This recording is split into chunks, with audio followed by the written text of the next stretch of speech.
Very good evening. So charter act mind మ్యాప్తో వచ్చేసిన. మీరందరూ అనుకోవచ్చు సడన్గా అన్నం మొత్తం స్టాప్ చేసినని.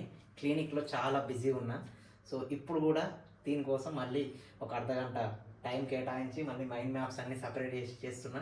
సో మీ అందరికీ తెలుసు మైండ్ మ్యాప్ ఎక్కువ గుర్తుకుంటుందని. సో ఆ విధంగానే కంటిన్యూ చేస్తున్నా. గుర్తుపెట్టుకోండి, ఈ చార్టర్ యాక్ట్లో మెయిన్గా కొన్ని పాయింట్లు ఉంటాయి. యూపీఎస్సీ బిట్ ఒకటి ఉన్నది. Okay, governor general of Bengal it made charter act అంటే చార్టర్ చట్టం గవర్నర్ జనరల్ ఆఫ్ బెంగాల్ని గవర్నర్ జనరల్ ఆఫ్ ఇండియాగా మార్చింది.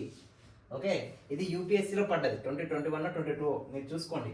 ఫస్ట్ ఎవరు అయ్యారు అంటే విలియం బెంటిక్. ఓకే, ఈ బిట్ అయిపోయింది. గుర్తుపెట్టుకోండి, ఇట్లా రాసుకోండి. మీరు కూడా ఒక ఆరో మార్క్ పెట్టి ఇదంతా రాసుకోండి. నెక్స్ట్ లా కమిషన్ దీని కిందనే ఫామ్ అయింది. Okay, under law commission first chairman ఎవరంటే ఇండియన్ లా కమిషన్ అంటారు, ఐఎల్సి. ఓకే, మెకాలే అంటారు అనమాట. మెకాలే కమిటీ దీని కిందనే పడ్డది. ఇది TGPSC bit. Okay, next east India company ఉంది కదా, ఈస్ట్ ఇండియా కంపెనీ యొక్క కమర్షియల్ బాడీ ఎండ్ అయిపోయింది. దాంతోపాటు ఇది ఇట్ మేడ్ అండ్ అడ్మినిస్ట్రేటివ్ బాడీగా మార్పు చెందిందనమాట. వాణిజ్య సంస్థను తీసేసి పరిపాలన సంస్థగా పెట్టేసారు. ఓకే, సెయింట్ ఎలినా యాక్ట్ అని కూడా అంటారు దీన్ని. ఇది ఎప్పుడు పర్లేదు, జస్ట్ అవుట్ ఆఫ్ మీరు క్యూరియాసిటీ కోసం చెప్తున్నా. ఇది ఒక ఐలాండ్ అనమాట.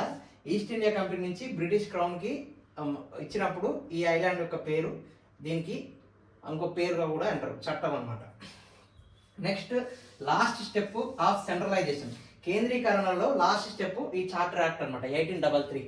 ఓకే, నెక్స్ట్ బాంబే మద్రాస్ అధికారాలు ఉన్నాయి కదా, లెజిస్లేటివ్ పవర్, గవర్నర్స్, శాసన అధికారాలు, అవి రిమూవ్ చేయబడ్డాయి. ఓకే, గుర్తుపెట్టుకోండి. 1 2 3 4 5.